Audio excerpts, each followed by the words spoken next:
Oi pessoal, é, nós aqui no canal estudamos o livro do Thomas Martin sobre a história da Grécia Antiga.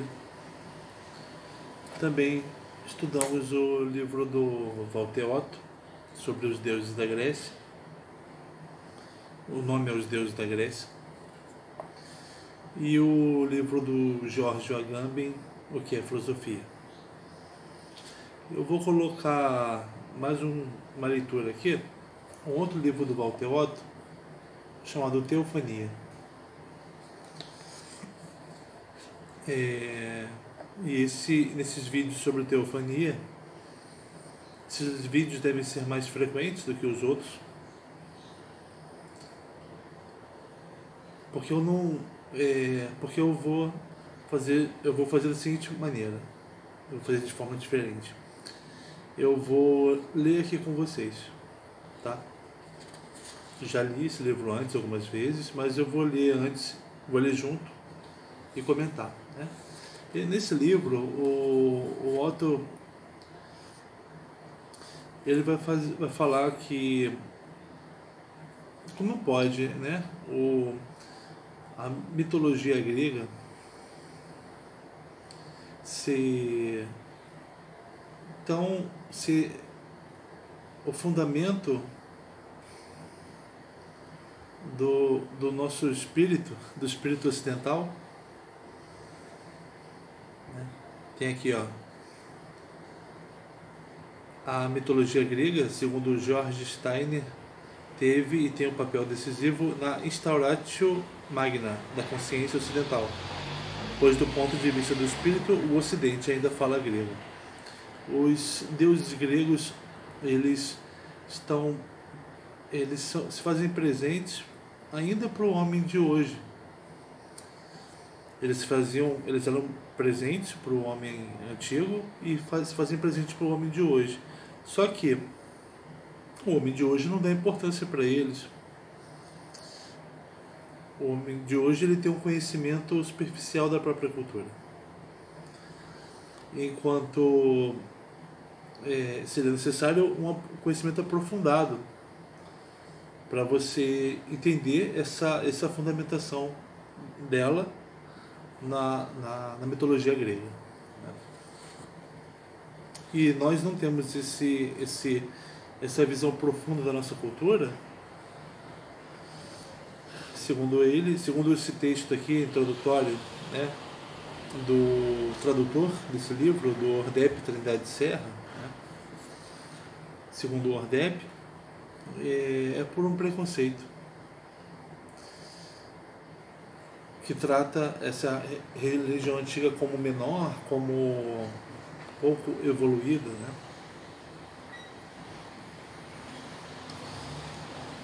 E nós tratamos a religião cristã, judaico-cristã, como a nossa única religião, né? Então, eu vou começar lendo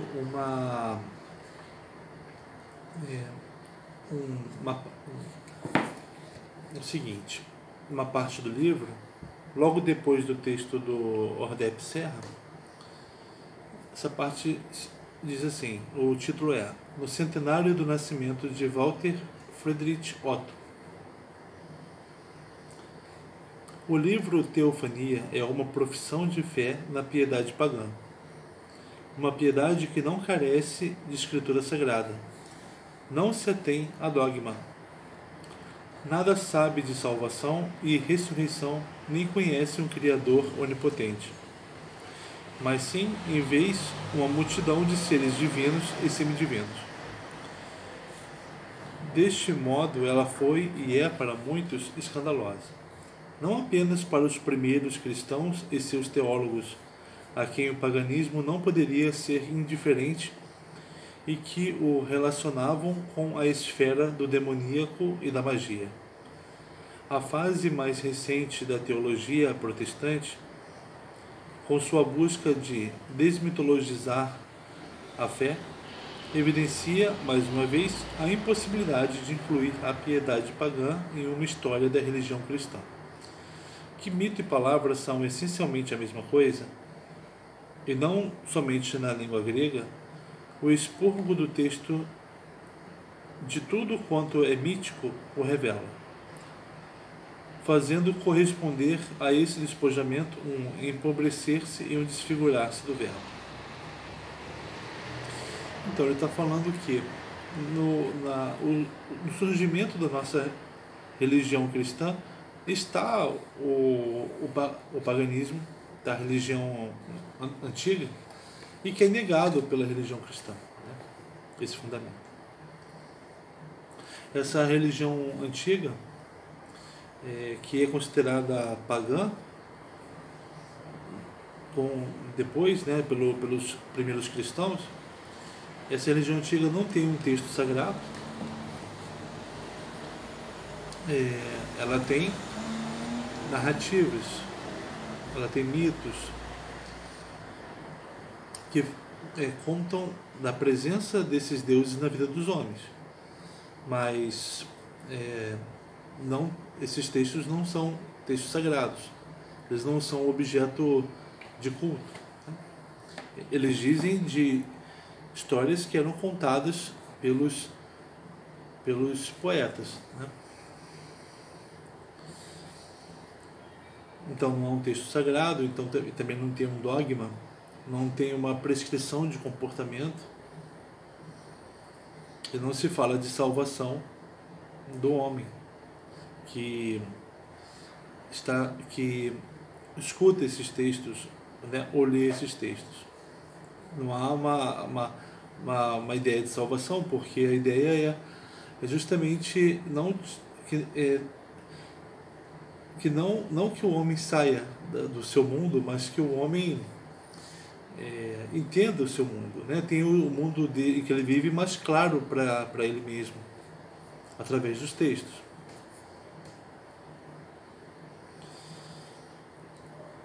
E não há um Criador onipotente que cria o mundo, né, estando fora dele. O que há uma multidão de seres divinos e semidivinos. Nós temos os deuses olímpicos, temos as divindades pré-olímpicas, os titãs, as primeiras entidades cósmicas superpoderosas, né? Também tem os semideuses, tem os heróis, tem os daimons em geral.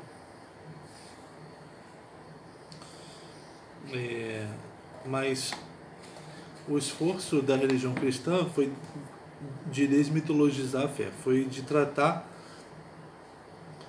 a nova fé, a fé cristã, como sendo isenta de mitologia, sendo isenta dessas narrativas que diziam respeito à divindade do homem, à divindade da natureza em geral, incluindo o homem, né?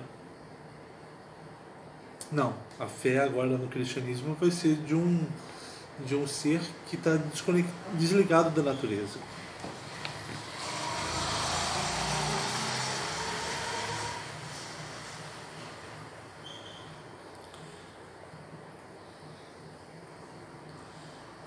A questão que ora se impõe colocar diz respeito à relação entre mitologia e mito. Por outras palavras, concerne a pertinência de uma pesquisa científica em um domínio que nada tem a ver com a ciência.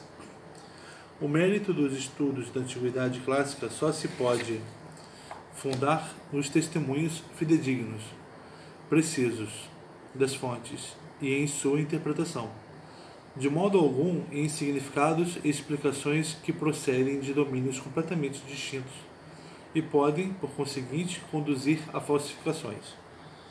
Não são satisfatórias nem a apreciação estética do mito, que o separa de seu fundamento, nem a exegese simbolista, que no lugar de sua especificidade insere significados. Resulta um desvio, a naturalização do mito, que passa por alto o divino e o entende como um processo natural, buscando para ele, portanto, explicação causal e teleológica. Característico deste enfoque é a redução do mito a princípios animistas, fetichistas, evolucionistas, psicológicos e psicanalíticos. Cinge-se a seu domínio a personificação, que nada mais é do que uma despersonalização concebida em sentido inverso. Então agora ele vai falar sobre a consideração acadêmica dessa religião, da religião grega, que que os estudos da antiguidade, como eles se dão? Através dos testemunhos fidedignos e precisos, né? Da interpretação das fontes. O que há são as fontes primárias, os textos dos poetas e o estudo deles, que é a interpretação deles, né?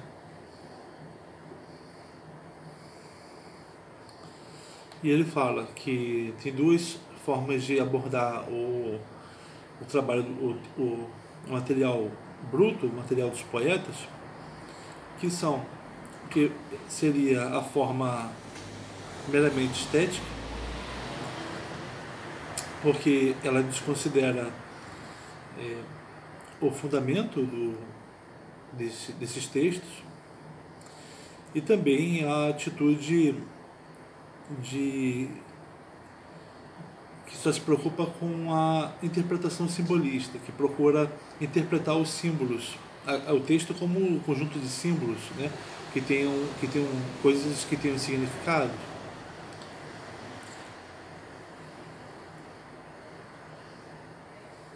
Isso tira a especificidade daquela religião para o povo.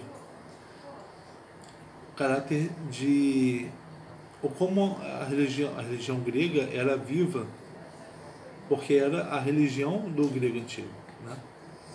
Não se pode tomá-la como um conjunto de símbolos a serem interpretados. O que você precisa é entender a vida do texto junto com a vida do homem para quem aquele texto existia, né? Pro Otto, nós somos ainda esse homem, porque os deuses se fazem presentes para nós, então por isso que nós ainda temos que interpretar esses textos.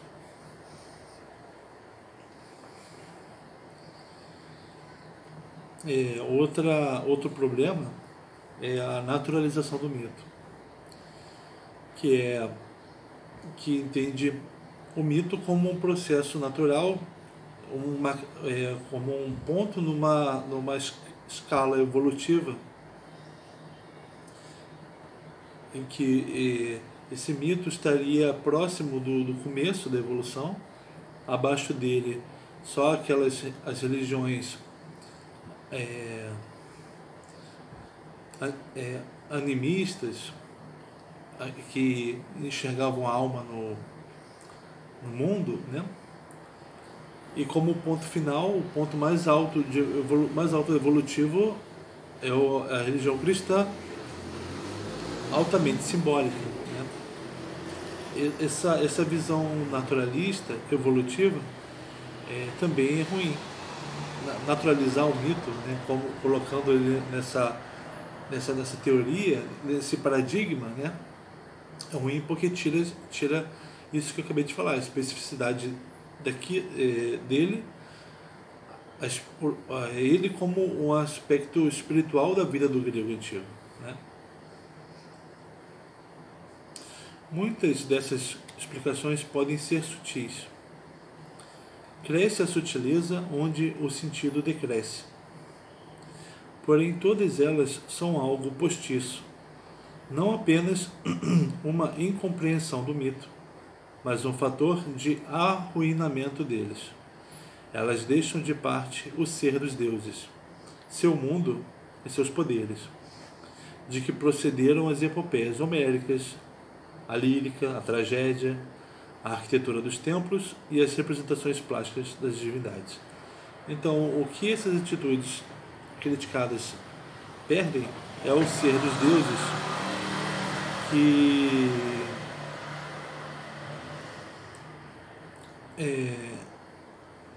que de onde vem os textos do Homero, do Hesíodo, e a arquitetura e as artes plásticas.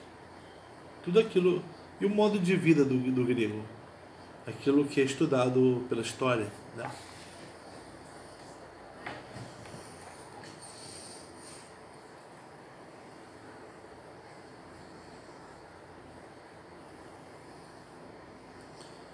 O divino, disse Otto, só pode ser vivenciado.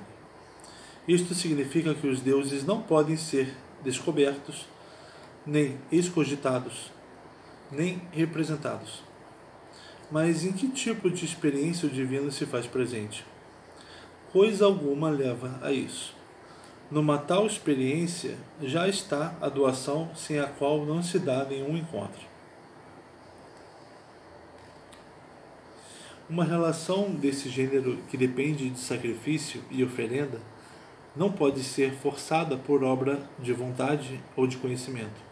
Nela não há nada de coercitivo. As musas só se aproximam dos homens musicais. As horas só daqueles que lhes seguem a marcha e a vigência no curso do ano. As cárites só contemplam quem pode entrar-lhes na dança. A religião grega é uma questão de viver. E você vai ter uma experiência do divino de acordo com o homem que você é. Se você é um homem belicoso, você vai ter uma experiência do furor da guerra, da desrazão da guerra. Aqui ele está falando do homem musical, ele tem a aproximação das musas, o homem que trabalha, o homem trabalhador, aquele que organiza os templos dele, ele tem a visita das horas, que são filhas de Zeus, com a segunda esposa dele, com a Têmis, né? E as cárites, elas são, se não me engano, são filhas de Zeus também. Elas são aquelas que, eu não lembro de quem elas são filhas, né? Mas elas também só visitam aqueles que são inclinados para elas. Então não adianta forçar isso. É preciso a sensibilidade para você perceber a presença dos deuses, né? Aí você os vivencia.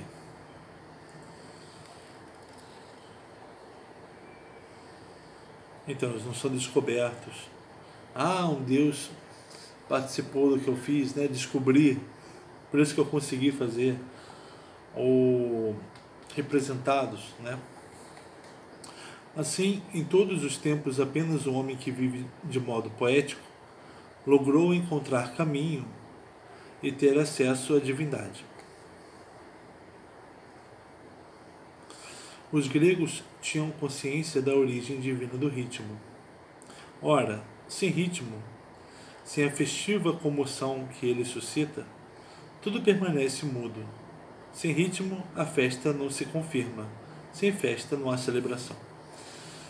O poeta é aquele que vive de modo rítmico. Então, o contato com o divino, a experiência do divino tem a ver com o modo de vida de determinado homem, né? O poeta ele tem a palavra a respeito da divindade porque ele vive de modo rítmico. E a gente já viu, quando a gente falou sobre o Hesíodo, que a poesia é uma música, é uma fala das musas que tem ritmo, que tem uma oscilação própria, diferente de outras oscilações. Essa oscilação própria, ela é semelhante à oscilação do movimento dos riachos e dos ventos que sopram nas grutas. É o ritmo, então a gente poderia chamar do ritmo da natureza, a divindade da natureza falando. Esse é o poema, né?